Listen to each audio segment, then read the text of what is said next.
Welcome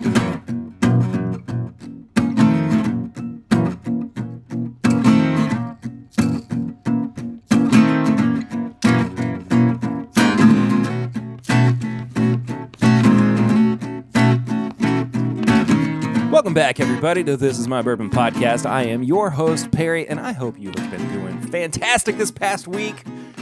It's another big week of big-ass August. Big-ass August is here. You're here. Very happy to have you along for another ride. If you are new here, you haven't subscribed yet, please do so. If you're watching on YouTube, hit the like button.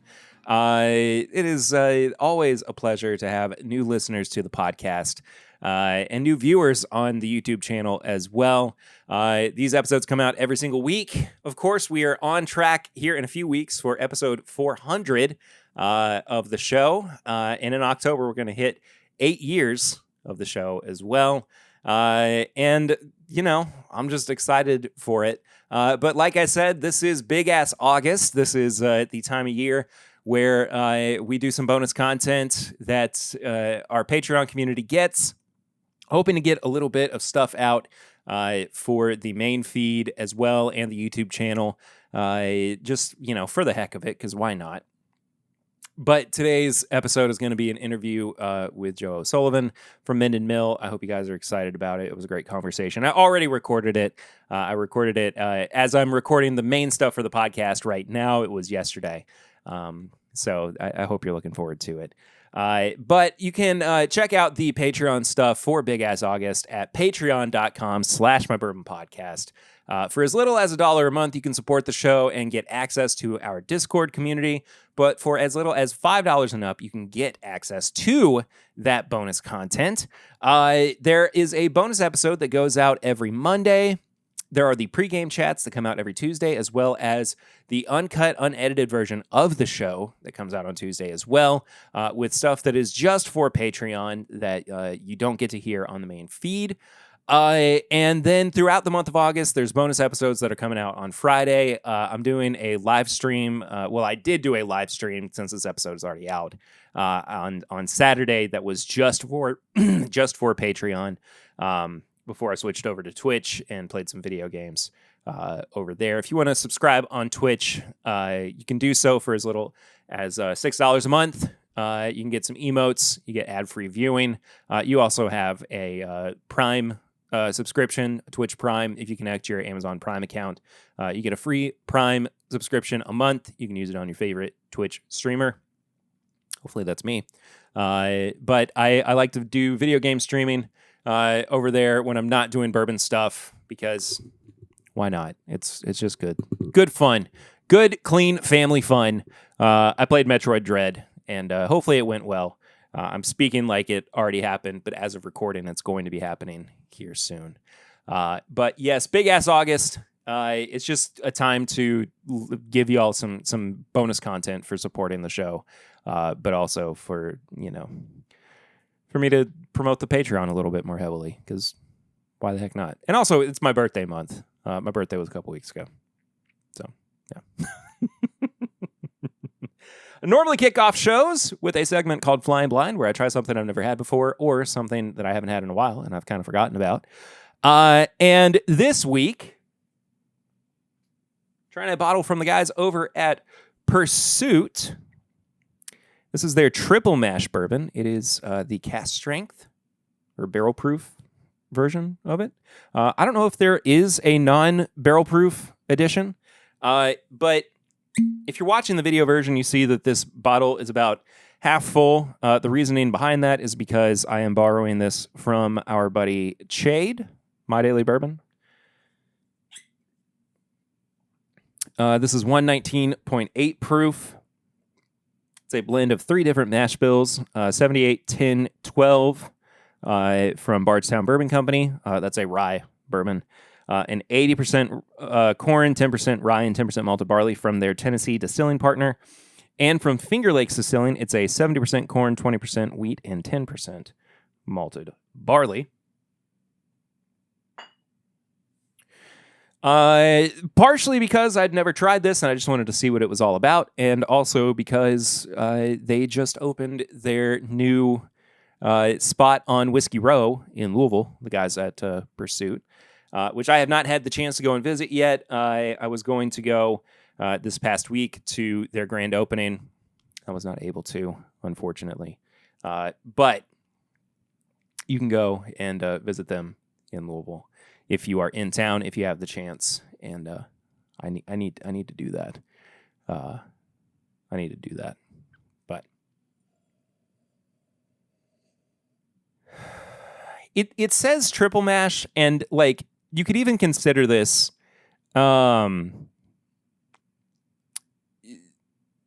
You could even consider this a 4-grain, I suppose, because there is a rye flavoring agent and there is a wheat flavoring agent in here. It's fruity right off the bat.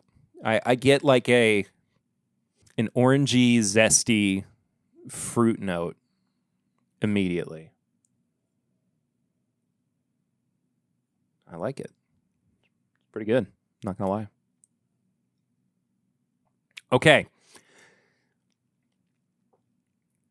Starting to recognize the wheat component more so on the palate because it starts to go a little bready. The zest is still there too.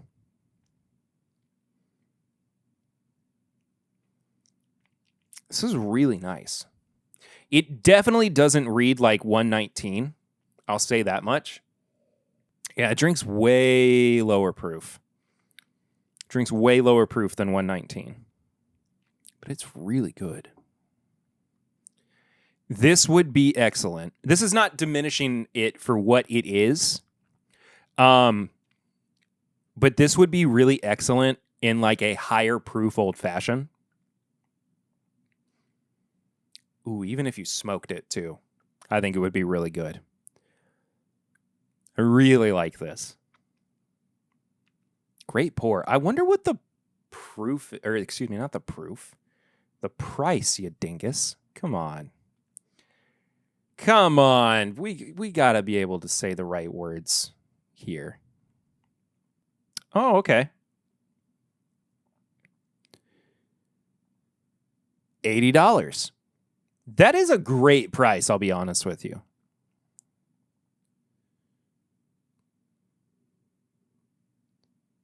And it looks like it's only available in barrel proof, too.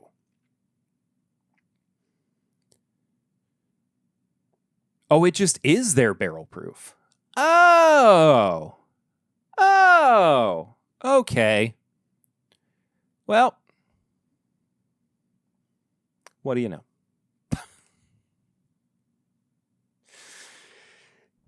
You learn so many new things every day. I'll tell you real quick what I've been drinking so we can get into this interview. I think have I seen you all since I don't know if I have since I went and celebrated my birthday with the fam. But Papa Ritter gave me a bottle of Four Roses Single Barrel, 11-year 2-month OBSQ, which is excellent. Ran over and saw Chade at Rare Character yesterday as well. Got to try some new barrels that I hadn't had yet, and he also handed off some Rare Character limited release products that I'll be testing out here before too long. So stay tuned for that. Very excited to get into those. It's going to be very exciting because there's some real good stuff coming up. I'm not going to lie. Otherwise, though, nothing really of note, especially because there's things I can't talk about, also from Rare Character. But I will say, there's one thing that I have to talk about, though. I think that I've mentioned this before. I'm like 98% sure that I have. There is a here we go. There is a local brewery called Mirror Twin, and they have an Oktoberfest beer called Wade Boggs Style, and it just came out. The new 2025 edition just came out, and I ran to Liquor Barn the other day to grab some supplies for my stream, and thought maybe I'd grab some beer, because why not? And I saw the Wade Boggs Style was on the shelf and had to grab it. And it's phenomenal. It's one of my favorite local Oktoberfest beers. It's very flavorful. Got a pretty low IBU of 20. And I recommend it if you're looking for a different sort of Oktoberfest, especially if you're local or if you're around. If you come through Lexington, it's great. Oh, it's so good. But yeah, that's where we're at. Folks, we are welcoming on Joe O'Sullivan from Minden Mill. He is the master distiller from a Nevada distillery, which is the first time that we've had anybody from, I think, well, that's not true. I was about to say from that far out west, but we've had, is it Seth from Broken Barrel on before? So I believe Seth. That's awesome. Yeah. So we're all across the country with folks on the podcast. But Joe, thank you so much for being on. Welcome to the show, man. Absolutely. Thank you for having me, Perry. It's this is always a blast, and it's a great way for me to work from home on a Friday. So I really appreciate it. Yeah, you were also, I heard through the grapevine that you were meeting with somebody just down the road from me too, because I'm in Lexington, Kentucky, and you were meeting from somebody from the University of Kentucky. Yeah. Moments before this. Yeah, I was where my distillery is doing some work with the University of Kentucky and the Estate Whiskey Alliance to really kind of dial in on terroir within grain and just kind of get that science underway. Now, I am not going to in any way claim that I'm the one that's the scientist, but I just kind of sit on the research committee and listen to what they're doing. And every once in a while, maybe hopefully say something smart or ask a good question. But it just goes to show that everything I'm about to say about estate distilling is like, there's people who really take it seriously on some high academic levels. So it's going to be a really exciting field that the entire industry is moving into.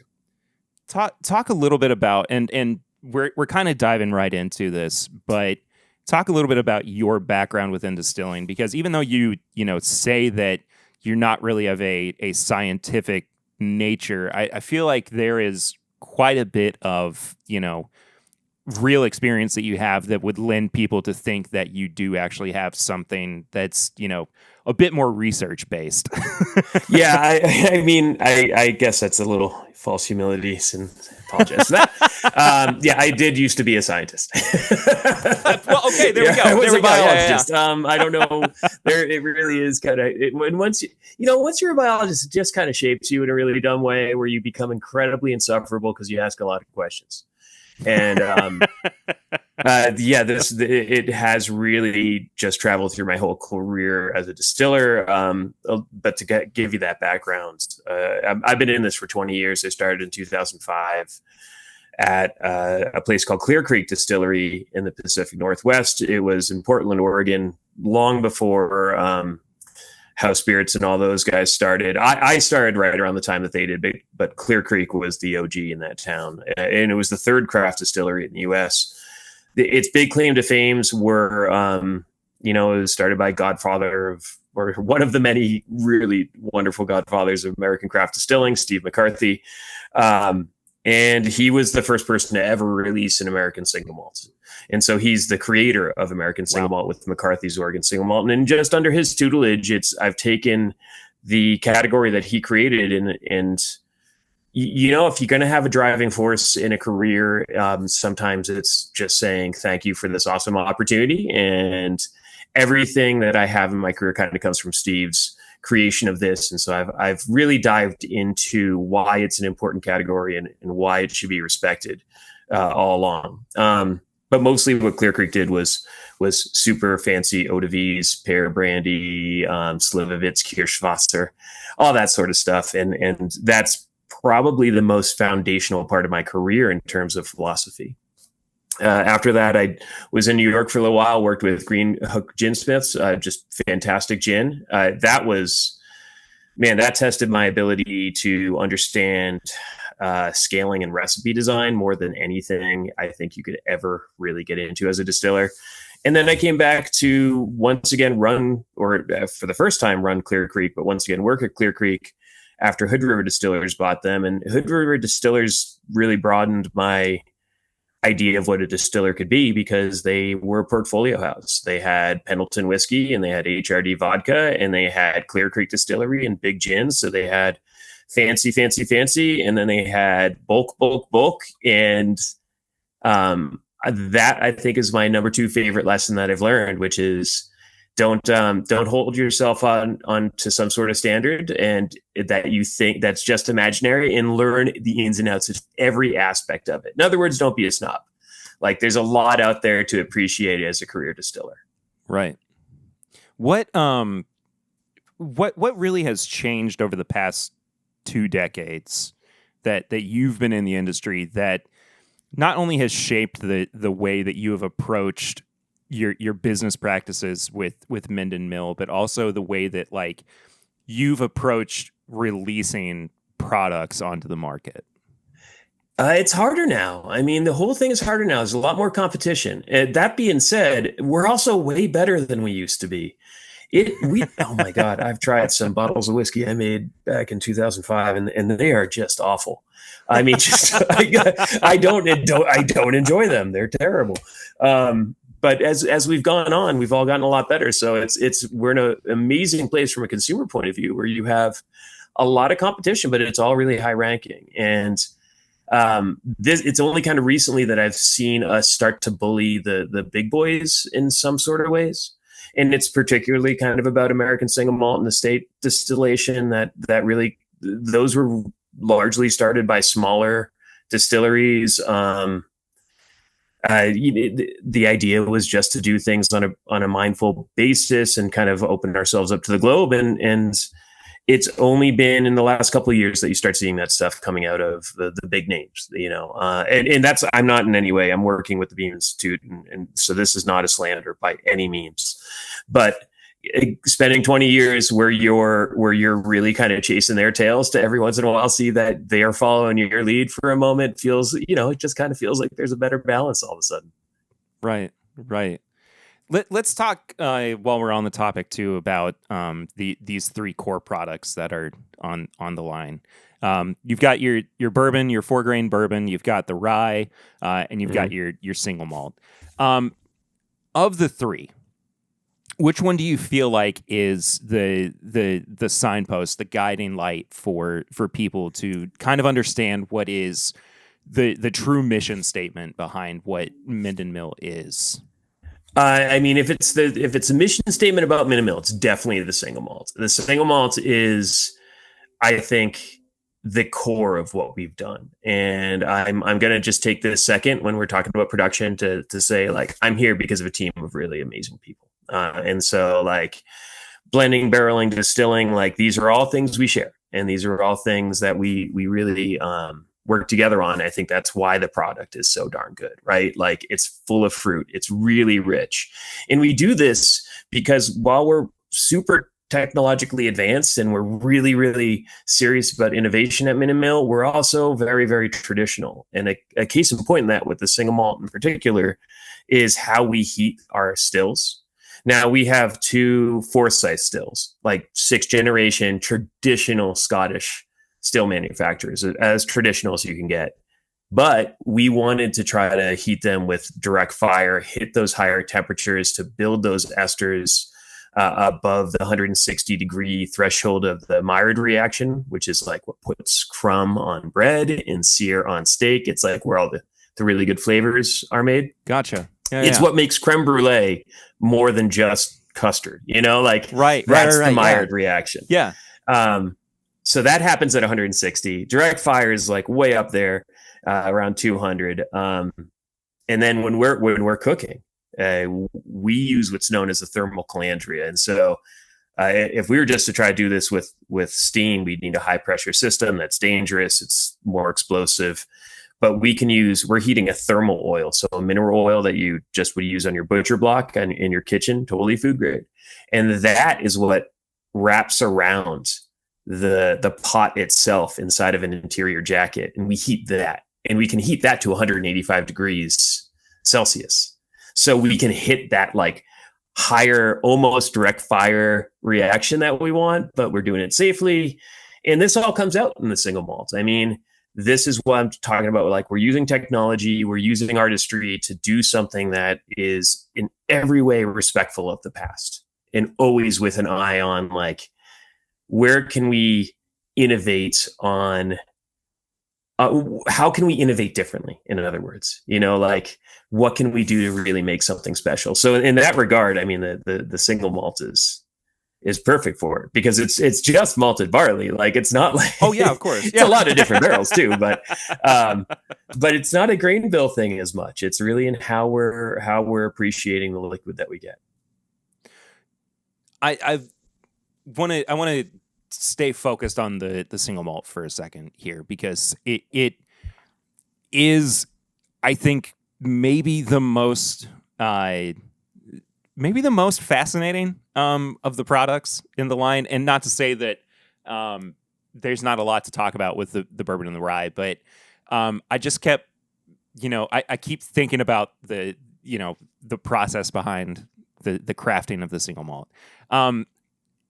Before we talk about the barrels themselves, let's stay on the topic of actually distilling it and cooking it and everything. I'm curious about the actual like production process and your trial and error that went into it. Like, because surely, I mean, yes, you've got all this experience in, crafting whiskey, crafting spirits, but this is a very, refined process that you've developed, right? What was the moment that you really knew that it was what you wanted? Because that's not something that, is just going to happen overnight. Yeah. And I have to be totally truthful on this one. Like, I am the second, I'm the second one in charge. Like, there was a man named Johnny Jeffrey who's an old friend of mine, and he wanted to move on in his career, and so I took over the position for him. And in doing so, I've inherited this really fantastic liquid that was set and was determined initially by Johnny and our lead blender, John Crumley, and it's in working with them that the decisions and how the blend was made has been done. So this, to me, isn't so much about the decisions that I've made and execute from the beginning, but trying to follow through with somebody else's vision and seeing it to the end and into the bottle. And that being said, I mean, I'm really ambitious for the time where we get this version of the American Single Malt established, and I get to kind of like throw my own weight around, and that's going to be coming up soon enough. But this is all about trying to, at this point, show the respect for the tradition that I inherited as the distiller. So it has that kind of double-layered effect of things, where I'm looking at the work that was done by people who I massively respect and trying to make sure I can deliver the best on what was already set in motion. And the good thing about that as well, Johnny Jeffrey, he's moved on. I still got John Crumley. who's our lead blender. And I work a lot with him in terms of what the flavors come out, and I listen to his vision on it. We talk about what works, what doesn't. Do we take out one more of the bourbon barrels or not? It's all about that sort of decision. We talk about that as a group as well. It's a very egalitarian style distillery where there's a lot of communication. We all talk. Right. And as I was, going through the notes of the production side of the single malt as well, specifically, I want to pull this up just so I don't get it wrong too. And I noticed this. This was the only place that the barrel size was noted. Nowhere else, not for the bourbon, not for the rye, was specifically the barrel capacity was noted for the single malt. 132 gallon. So over twice the size. That's for the sherry. That's for the butts that we use. Okay. There is standard size barrels in there, but we use large sherry butts, and that's going to be Oloroso. There's some PX in there as well. Right. And so go ahead. Sorry. So I was going to say, like, why is that very cool is you now have this massive vessel, right? But you're still getting it, and you're still getting angel share. But over time, because they're so broad and wide, you're getting a larger surface area in that sherry butt itself. And so any oxygen that gets in there is going to have a higher rate of forming esters within the solution. Right. And so you get these really, really rich notes. And I love those larger butts for it. The original stuff that I made, even at Clear Creek at McCarthy's, had sherry butt finishes, and that was always a lot of fun. So in many ways, this is a return to kind of foundational years for me. So how long is it spending in the sherry butts? It can spend as much as the full length of the spirit. So there's some stuff that could be in there for 5 years. If we taste and we feel like it's going too much in one direction, it might move. But it's all going to be done in largely a circumstantial basis. Let's talk about the aging for these barrels as well, because as I was reading through just the overall environment that's been created for barrels for Minden Mill, there was a very interesting line that was included in there, that you all have built a temperature controlled environment that is said to replicate that of Bardstown, Kentucky. And that's true. To me, my thought was, why not give the experience of barrels aging in Nevada? Because you can get a lot of barrels in from Bardstown, but I'm curious about what that thought process was like, and as an experiment in and of itself, of course. But I just want to kind of dive into this with you. Yeah, this is a great question, because it does come down to limitations, right? Sure.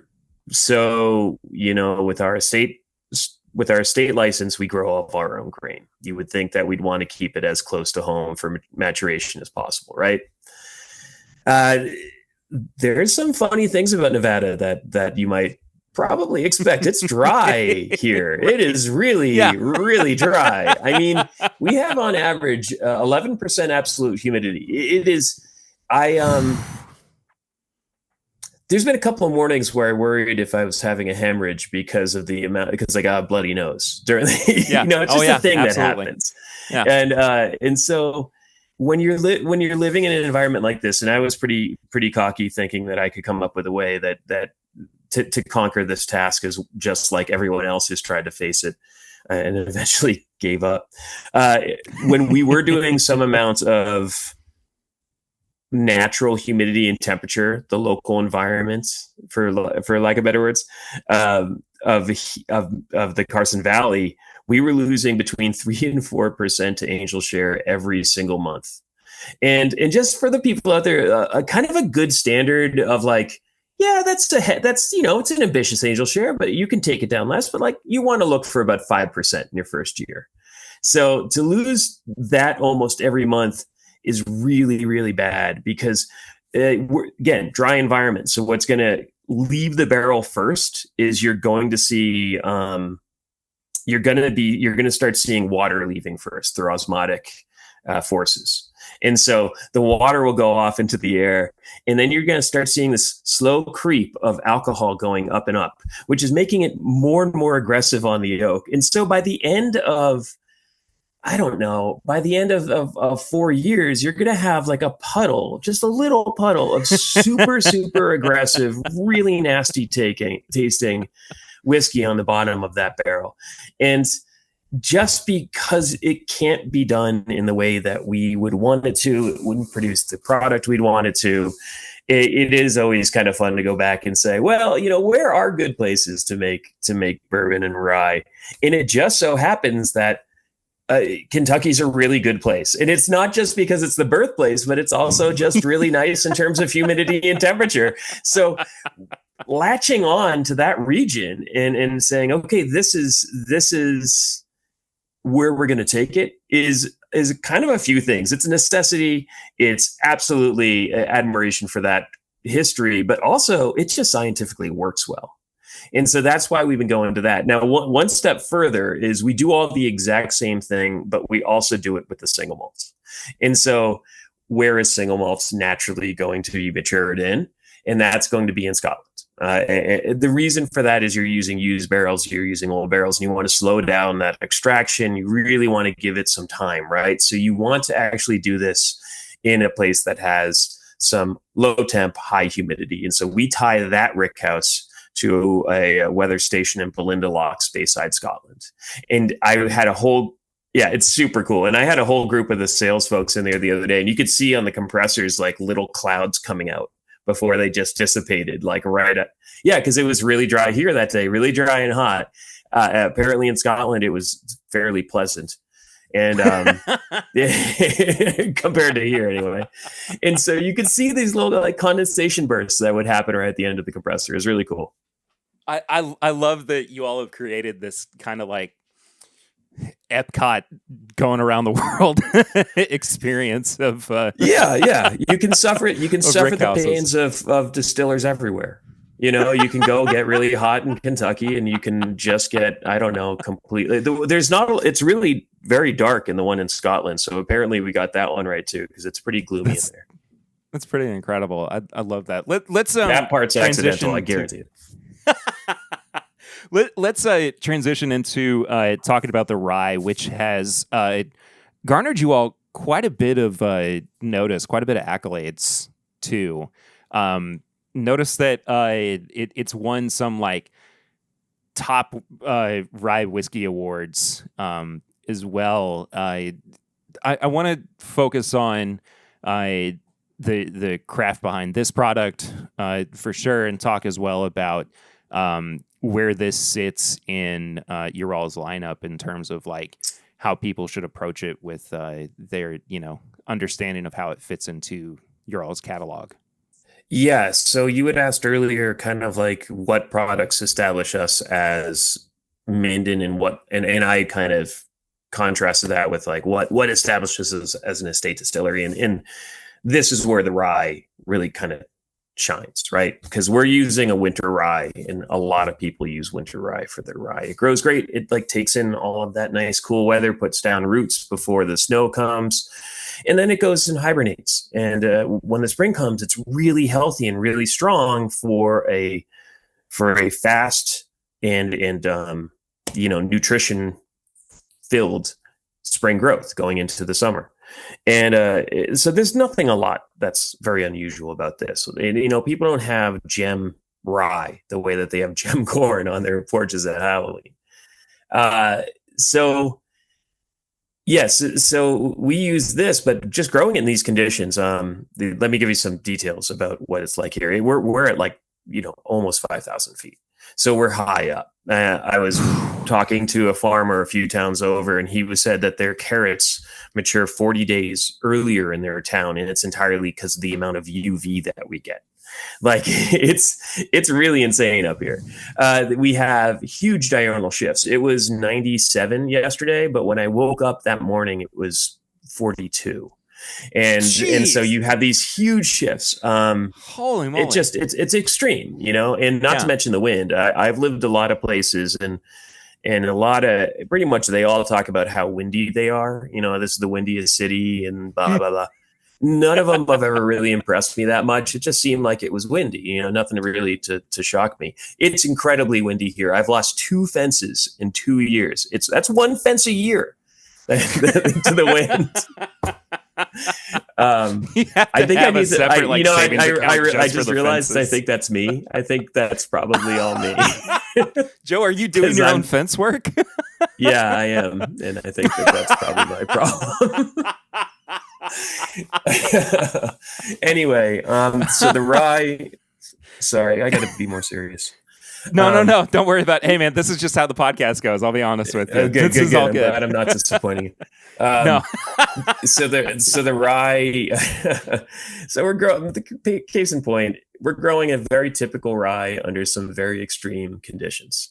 And instead of that black pepper that a lot of people associate and sometimes disagree with as a spice quality within rye whiskey, ours is really citrusy.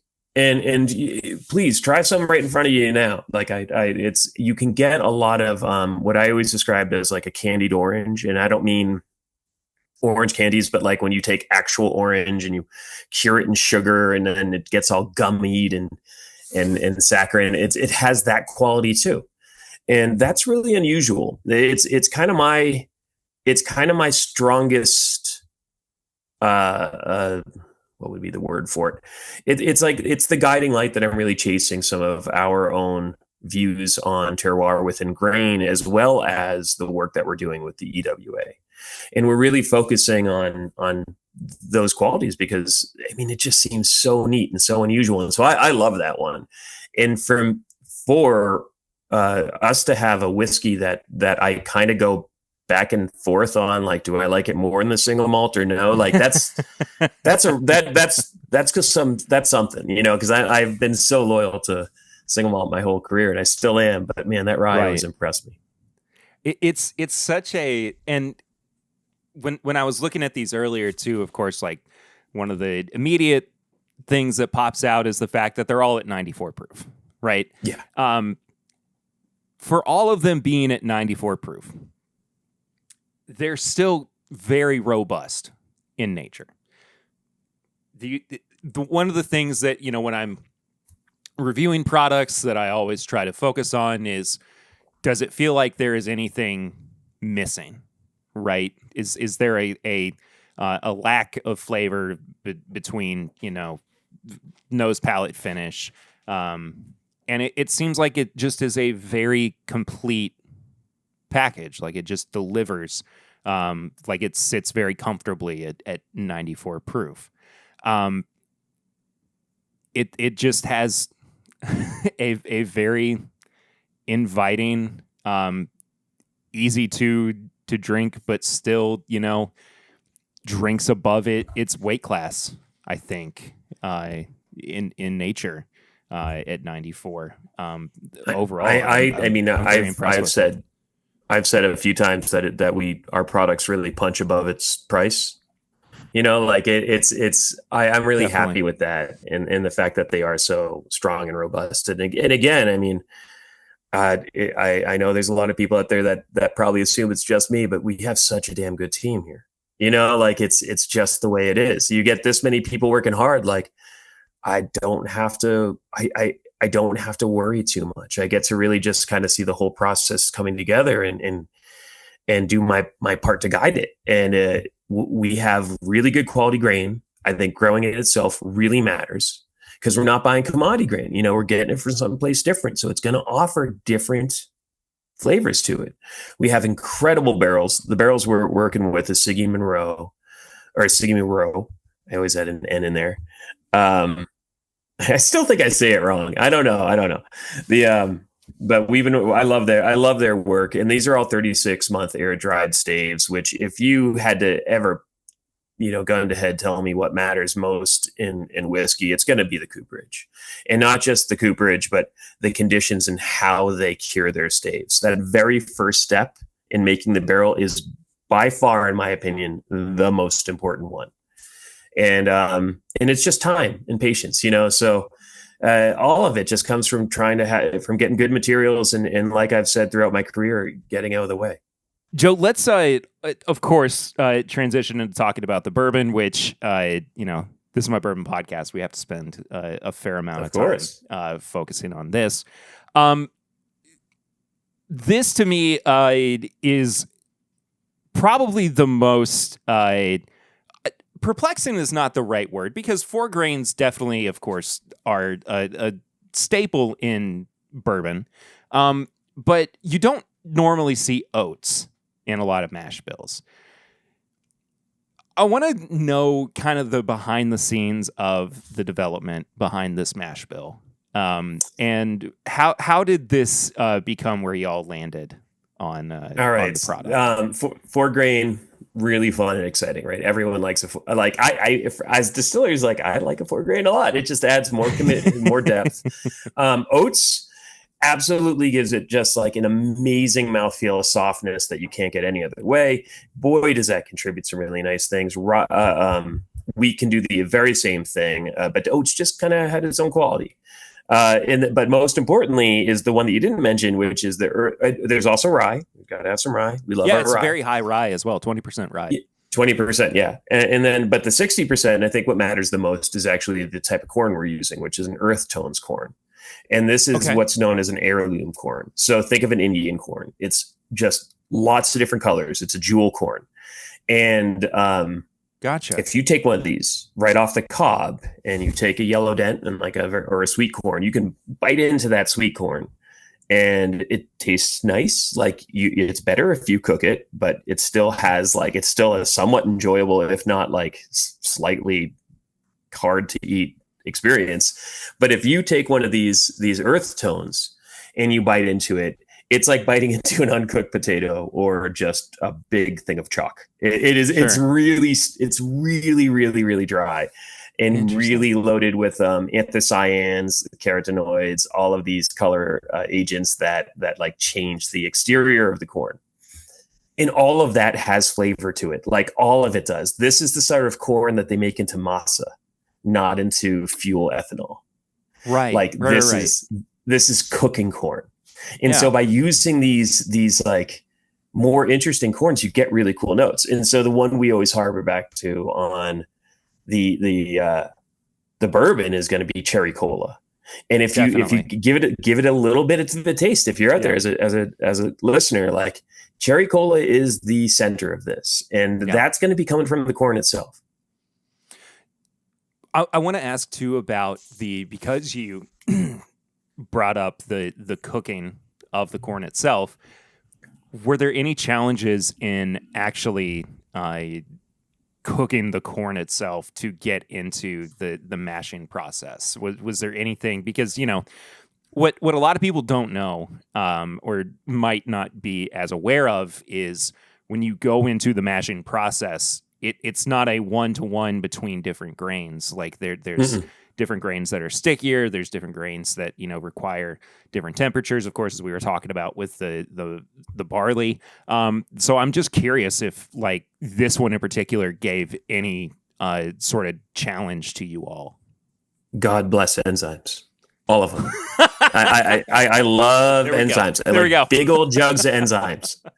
I think it's been something that always gets a little worked on. There's always some, you're doing okay when you find new frustrations. If it's just kind of, we feel that we're getting too much protein, not enough starch, how do we break that up? It really comes down to, more than anything else, the enzymes that we add in. Our saccharification temps we're using pretty standard ones for yellow dent. We could probably question that a little bit more because no one uses this corn, so there's not a lot of great where there's not a lot of great places to look sometimes for this stuff. And so you use what's next and next applicable. But the majority of it has been kind of figuring out what the enzyme dosing should be and what it's going to be. That the typical terrible moments come from any sort of just machine breaking down the hopper that mixes in the water and the flour going into the mash tun the other day. Just decided to take a big old dump, and huge dough balls, right? Like massive dough balls just floating around the thing. And those are going to clog up everything in the works. But we managed to, our head distiller, our distilling manager, Bryce, managed to find just the right concoction of bugs that would break it up if we cooked it long enough. So in the end, it was a success. But that's where the problems really lie with grain more than anything else. Sure. So overall, I mean, it's corn. It was overall, it's more it's predictable challenges. None of that surprises me. What is when you're looking at expanding the line of products, what do you all have in mind as, like, not necessarily because I'm not trying to necessarily break news or pry too far, but like even if a pie in the sky kind of idea for what might be next for you all, what's something that you would like to have added to the Minden Mill line? Oh yeah, I have a one project that's so personal to me that I kind of don't want to talk about it too much yet. Of course, you don't have somebody else doing it. Of course, yeah. But no, it's a kind of lead towards it. I mean, on a personal level, I want to continue working not within or not exclusively within American Single Malt, but Single Malt on a larger level. So I want to try to broaden the American footprint as to more international collaborations. That's my personal stuff, and sure. I have this path that's in my mind that I want to set out for it. But we got some work to do in just kind of getting the standard production going first. So that's long term on. Sorry, you were also one of the pioneers of getting American Single Malt recognized on like a national level as a brand too, or not? Yeah, brand, I mean, like I was product, right. Yeah, I've been a member of the American Single Malt Whiskey Commission for some time. I mean, all that work really goes down to the 11 founding distilleries and certainly Steve Hawley. But I'm proud to say I feel like I've made my contribution too. Yeah, I mean, I think that's something that I want to focus on just outside of Minden Mill for a second as well, because please, there has been some discussion as American Single Malt has been ratified is not the right word, but I think it's the most appropriate in the situation. It's the one we use, but I agree. It's not. It's like kind of doesn't fit, but it's the best we're gonna get. Yeah, exactly. So within that context, some people seem to be of the mindset. I'm not one, because I think that it feels like it's giving life to a product or giving definition to a product that didn't really have it in the first place. And it's finally it's almost like giving statehood in some ways, right? But there are some people who seem to be of the belief that it's too limiting. And I don't quite, understand that mindset. What is your take on that, on that statement? I'd be curious to know more specifics about what they feel is limited. I certainly would have open ears to it. I don't feel that way at all. I'm super happy with how the legislation was written, and it tracks with Japan and Scotland. And to me, that's huge. We want to create standards that are not of American distinction, but bring us into it brings American Single Malt as the same mark of quality that it is in other countries. And so it has to be thinking beyond just the borders of here, because ultimately this is about trying to create a global whiskey where bourbon and rye are exclusive to us, where Calvados is exclusive to Normandy. Single malt can, if we are careful about this, really do something special and different by protecting its class, by protecting its whole spirit. It's something that is always kind of like, consistent across the globe. But also in this country, at least, allows for startup distilleries to be able to produce a whiskey at a more affordable cost than it would for bourbon and rye.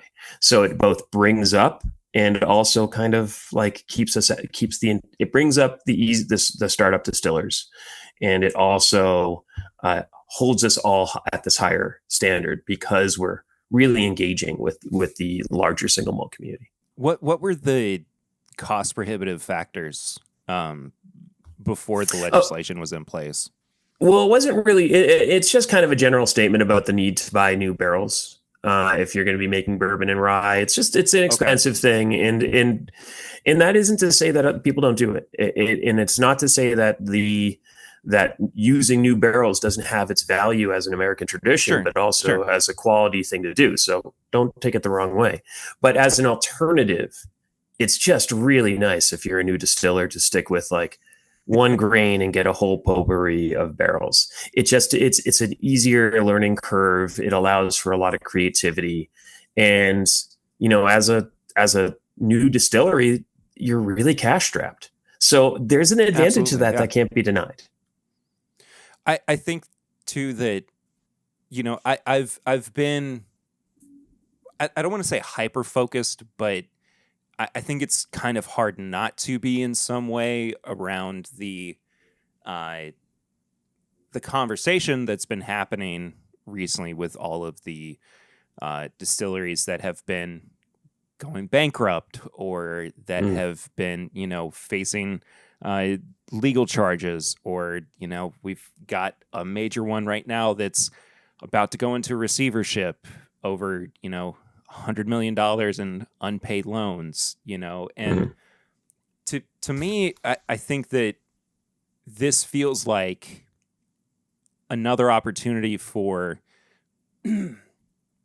distilleries to not have to just go in and lay down new make, but also, why are distilleries not doing the, we can buy brokered barrels? I'm curious from a guy who's, a distiller, but also been in the industry for 20 years. Like, what do you see as like the disconnect between the business people right now? So are you asking? Can you phrase it one more way? No, it's a really interesting question. Yeah. I really like it, and I just want to understand it correctly. Could you ask it one more time, maybe Sure. So I'm not gonna I won't name names, right? Okay. But there are some distilleries that are opening right now that are run by people who have been in the industry for a long time, that have even opened other distilleries that started with purchasing barrels and putting those on the market, right, under their own label, while still distilling spirits and laying down those barrels with the anticipation of that eventually being their own product, right? On the flip side of that, we've also got, let me back up. Those same people are starting these new businesses, these new distilleries, by not running their business in the same tried and true fashion, right? And they're just taking out these massive loans, these $200 million loans, right? Yeah, so they're reaching beyond their means. Right, and they're only laying down new make. They're only taking in these, investments. And they're not immediately going to market with product, whether it's, neutral grain spirits, whether it's, stuff like that, right? But then we've also got these new distilleries that are coming out real hot, and they're just selling barrels that may or may not have actually been produced to new clients. Yeah. Right. And then we've got rick houses of inventory that are sitting there. And so when legal action hits, nobody knows what to do with those barrels, right? Yeah. Who owns them? Yeah. Is it the distillery or is it the people that they've brokered the barrels to, right? So from somebody who has been in the industry for as long as you have, why have we seen such a shift in business operations recently? I'm just curious, like, because I haven't talked to anybody about this outside of like the people who like, you know, like outside of like content creators or, you know, those of us who just, you know, buy bottles. Right. Yeah. Because we operate from the outside in, I guess. So if I understand correctly, it's kind of like in the past, you used to be able to really start something good but you were financially prudent by starting off this kind of like early purchased version of your brand, and then it's slowly evolving into what you are now. Right. But then you have all these other folks that are taking bigger risks, right? Yeah. And so why don't people go to the old model? Yeah. I have no idea. I can't. I mean, I mean, this is the thing. I make no qualms about it. I've definitely helped design and designed mass market stuff that is sourced and then finished in unique ways. Like that's, and it's fun. It's a fun set of projects to have. Like there ain't nothing wrong with it. And I really think that people should embrace that a little bit more. Now, I don't think you always have to call it your own. Like, I think you can use that to fund what you got going on. And then like, great example when I loved working the Trails End program at Hood River Distillers. Because it made good money. It was a ton of fun. It was sourced, but it was still very well controlled. Like me and Caitlin Bartolome, who I worked with there, and you need to get her on your podcast. Do you understand? I'd love to have her on. Yeah. That's I'll sure. put you guys in touch. When we were working on that together, it was just a blast. Really enjoyed it. And it certainly was easier to sell than McCarthy's, which was a peated American single malt. Yeah. And so you can kind of use one to fund the other. And there is something kind of great about having two brands to back, because it kind of allows you to every once in a while time out and switch your perspective again. Now, is there a risk in the double the work you have to put into growing two brands? Absolutely.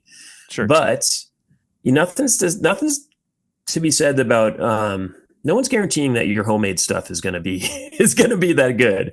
And it does take time to figure that out. So like, I don't know. I think that it's a lot of fun. I think that there is a stigma attached to it, unfortunately, to sourcing, which I don't agree with at all. I think there's lots of ways to be authentically creative within that world as well. I don't know. I'm not entirely sure. I do wish more people kind of thought of all the fun they could have if they just kind of had a little less control and worked with fewer tools. Well, I think what's interesting about what might be considered, the negative stigma around sourcing is how insanely low the barrier to entry is at the moment. 2020, we were seeing barrels that were not even 2 or 3 years old going for $5,000 to $7,500, right? But now you're getting 4-year-old to 7-year-old barrels for $2,000 to $3,000, and it's like the investors are. it just kind of feels like they're not making the right moves, and it's just a one mistake after another. But at the same time, with the market correction, with the sales that we're seeing, the projections of sales and everything readjusting to where it was supposed to be, post pandemic and everything. I mean, you can't predict it and whatnot. But anyway, sorry, this is so far off topic from where we were. No, this is some deep cuts, and I am enjoying it. Don't worry at all. This is. I think that the joy has left the room. We're talking about whiskey gluts and people making bad business decisions, as if I have an MBA. I'm still enjoying the conversation. I hope people are too, no. Get into the nitty gritty of it, but to me, it makes a lot of sense to kind of explore these different models, and there's really interesting paths to success in either one, and there's some real pitfalls in both of them. So, I mean, it's everything in every market is a pendulum swing, and when we're in a moment where bourbon is cheap and people are course correcting in their own darn way, I guess I always tried to play it a little bit more like cover my whole ass type approach to distilling. Not just so I kind of I'm gonna the whole thing, man.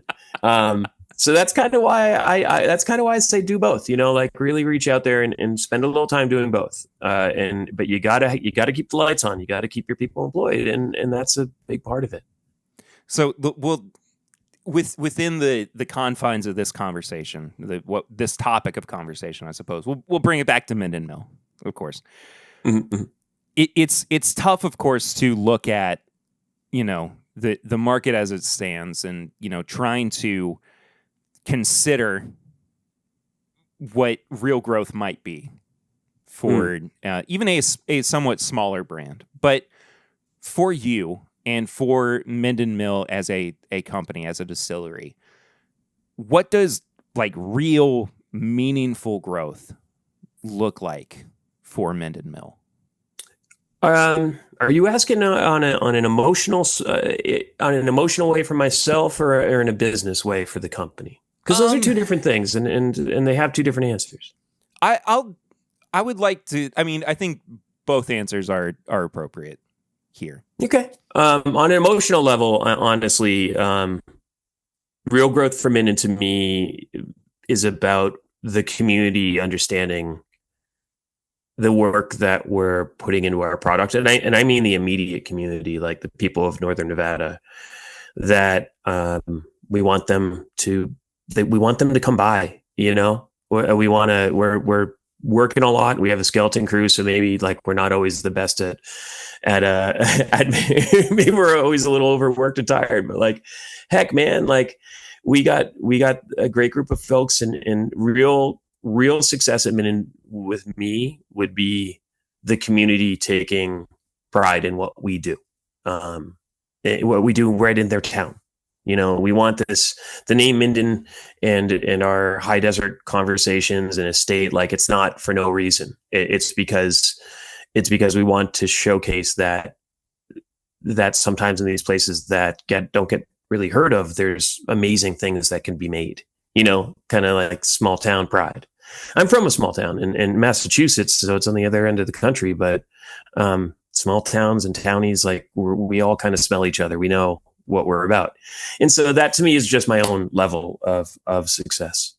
On a financial thing, like, yeah, I've always been so jealous of so many of my friends where that absolutely wonderful human being, but in the parlance of this one conversation, that utter bastard Dave Smith at St. George, man.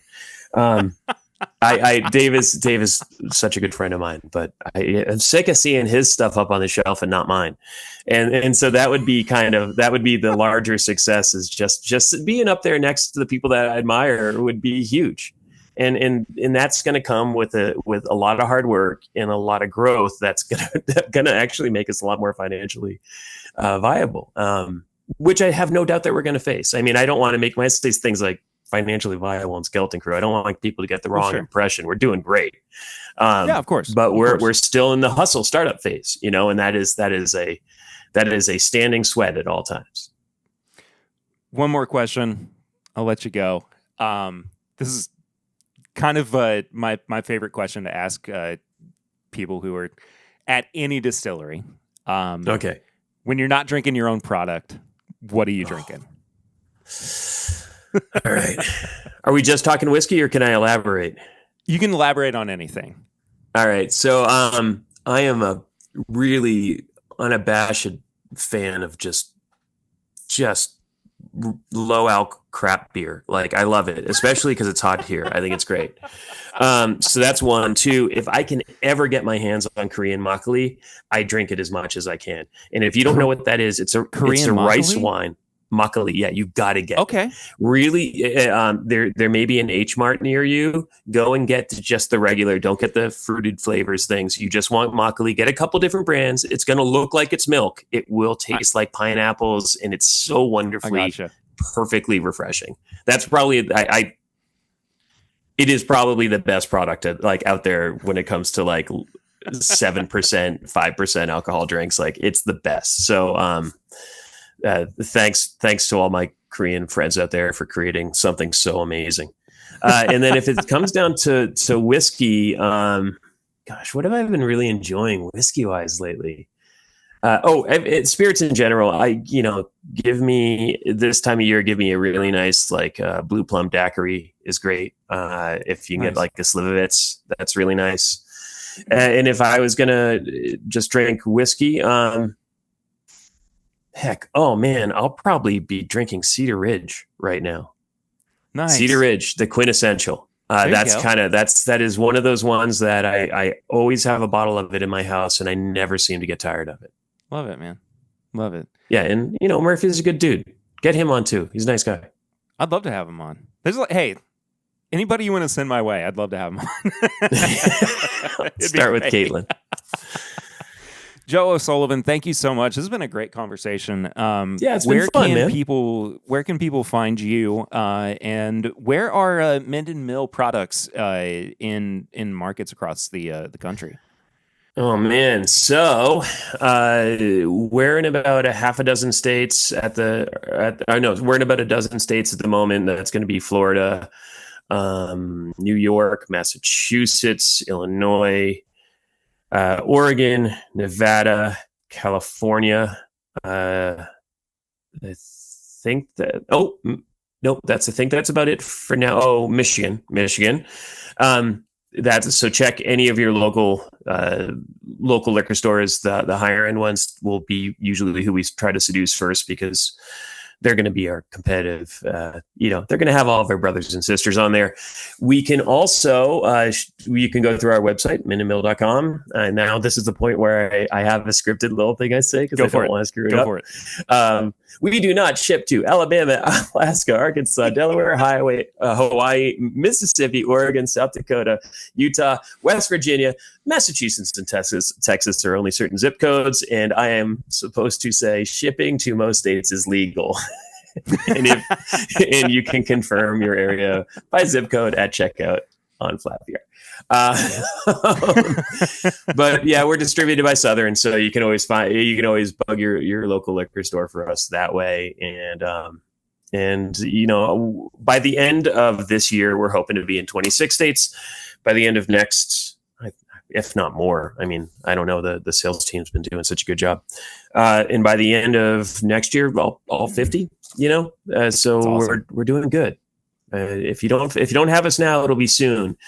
And if you're in a control state, write letters, bug them, say, let Minden in. I'm not in. Kentucky's not a control state for whatever reason. No, I know. I don't know if are we, have you seen us? Are we in Kentucky yet? I don't think so. I don't think so either. Enough. Yeah. I'm having I'll put it this way. It's happening so fast. I'm having a hard time keeping up with it. So it was easier when he only had to remember 4 states. Joe, thank you so much, buddy. I appreciate it. This has been a great thanks, time. Perry. Cheers. My pleasure. My thanks again to Joe O'Sullivan for being on the podcast. Truly just a wonderful interview, and a wonderful person to interview as well. And I can't wait to have him back on the show sometime soon. I don't know when. I mean, we kind of talked about everything that you could possibly have talked about with with Minden Mill at this point. But at this point, it is time for us to move into a segment of the show known as Barrel Rings. It is a portion of the show that you can be a part of by calling and leaving a voicemail, or texting and leaving a text message, I guess. to our hotline number. That's 859-428-8253. Once again, that's 859-428-8253. Anything you want to talk about, we'd be happy to listen to it here on the show. The first one, well, the first three, because it's a three-parter, comes from our buddy Michael Schneider, who, by the way, I gotta give a special shout out to Michael Schneider here. Sent me some goodies in the mail to the P.O. Box 22609, Lexington, Kentucky 40522, for my birthday. And this came after my birthday episode where I dumped in too much water to my my review item for that episode. Instead of just, having a bunch of water from my water bottle, he thought it would be a good idea for me to have a pipette. So he sent me the Glencairn pipette, which, if you've never seen one of these before, they have the Glencairn on top of the pipette, which is very cool. So I will be utilizing this more. Well, not more. I will be utilizing this moving forward. And then he also sent me a couple of pen and or marker holders that I can stick to a surface. Problem is the pipette is a little too small for the holder. So anyway, let's see what Michael had to say. Thanks, Michael. Hello, Perry. It's Michael Schneider again. I was listening to your pregame chat on Patreon, since I'm a patron, and other people could be patrons too. For just a little as $1 a month, they can have access to your Discord. And for as little as $2 a month, they have access to your Discord and exclusive content only for patrons, pregame chats, which I was just listening to, but I digress. It's $5, but it's fine. I was listening to your pregame chat, and you were bemoaning your problem of having too much alcohol. Well, just to let you know, my friends and I have an alcohol disposal service where we'll take your unwanted alcohol and we'll find a good home for it. Usually it's our bellies, but sometimes it's also shared out to other folk. Just keep that in mind. Also, I know you care for a small human most of the time, but tired or not, step it up. You're not really motivating or peppy enough for me while I'm listening to you during my workouts. Anyhow, just a suggestion. Love the content. Love ya. Have a good day.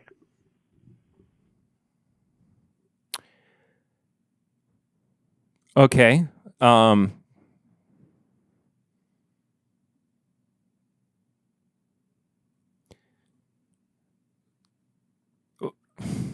Michael's also left two other voicemails, so let's see what the second one is.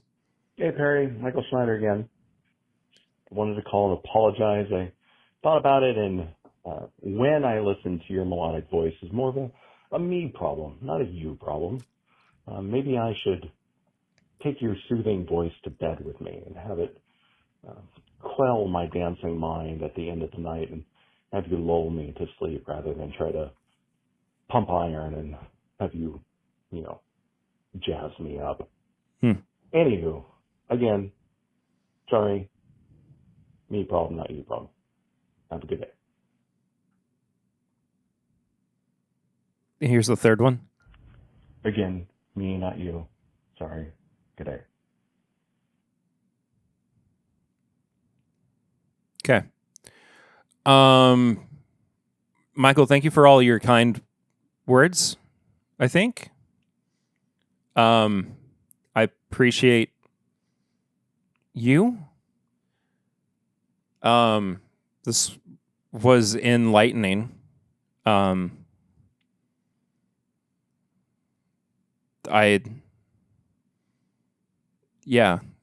Thank you for that. alcohol disposal service. Maybe I'll have to use it if I keep getting bottles in the mail.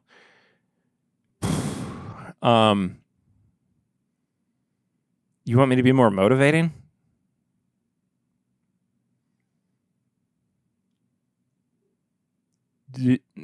Do it, lady.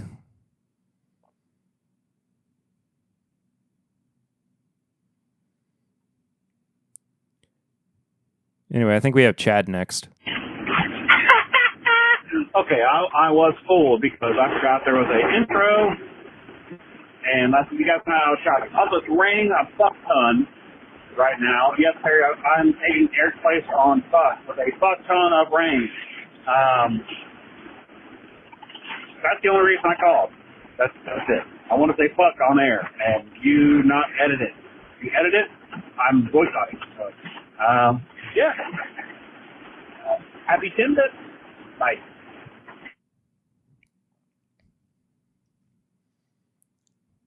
Okay. He also sent another one. Harry, edit this part out. It's a different barrel ring. I will not. So, high proof hot take.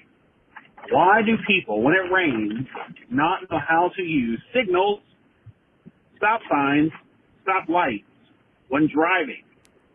Please tell me. In true fashion, I only do my my barrel rings when I'm driving, and it's crazy the amount of people who suck at knowing what left and right are or is, and also how to obey traffic laws. So, Harry, please tell us how you will solve this if you're elected as a government official. I stand with Perry Ritter. Bye. Okay, so what he said there is, if you're elected as a government official, what will you do to address people not knowing how to drive? I will. Here's what my plan is for people who forget how to use basic driving functions. In a rainy environment, okay? So what we're going to have to do is we're going to have to overhaul the driving system from the inside out, right? So what we're going to have to start with is a system that punishes you as a driver if you don't use your turn signals while it's raining. There's going to be a two-part system to this to how you're going to get punished, right? So first and foremost, there's going to be a sensor on the outside of your car that identifies when there is rain that is hitting your vehicle. While there is precipitation hitting your vehicle, a sensor will activate on your steering wheel that if you are shifting lanes and your turn signal, or if you're turning, is not activated, a small jolt of electricity will be sent into your hands. This is a foolproof plan, by the way.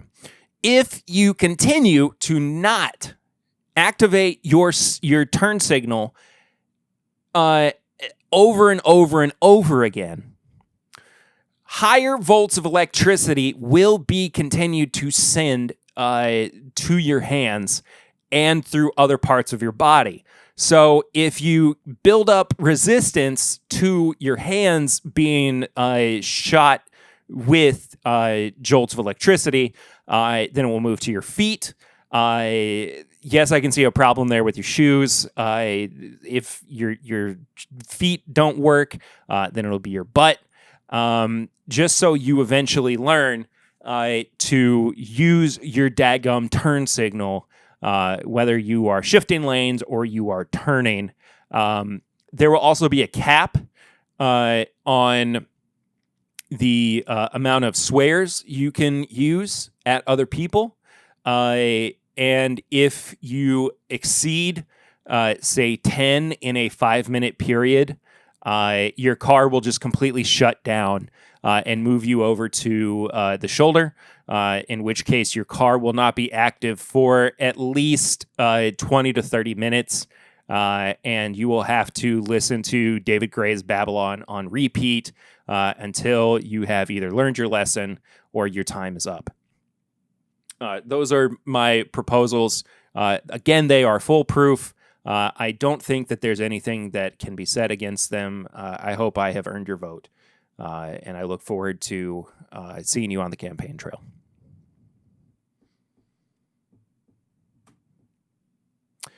Thanks for calling in, everybody. If you want to do so, 859-428-8253. Barrel rings. High proof hot takes. I kind of got my high proof hot takes out on the pregame chats. So if you want more of those, it basically boils down to I don't like AI. I just don't like it. I think it's bad and dumb and not very good.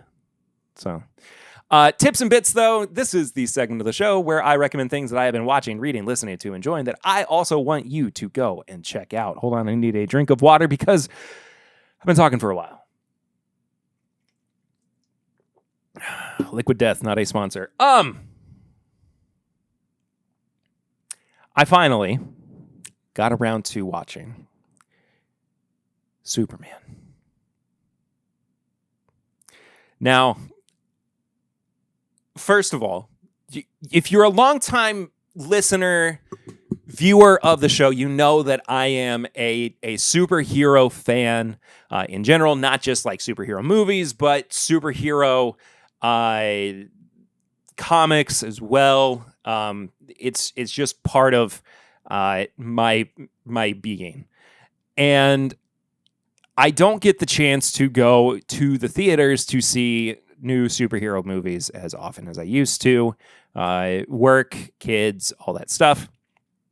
And so as soon as I knew that it was going to be on digital, I pre-ordered it. And I got up Friday morning for work, and I work from home, and I put it on. And I gotta be honest with you, it's not a perfect movie, but it might be the best interpretation of Superman we have ever gotten. And it was funny, it was intense, it was beautiful, it was full of heart, and I mean, there were multiple instances where I just straight up cried. I just cried. And I loved it. I really did. And I can't wait to watch it again. And again, and again, and again. So, watch Superman. Please. I think that, you know, it's going to be a huge step in the right direction for DC movies. And I really, really am looking forward to what's next from James Gunn in the DCU. So that's all I'm going to say about that. It's been a long episode. I appreciate you all sticking with it.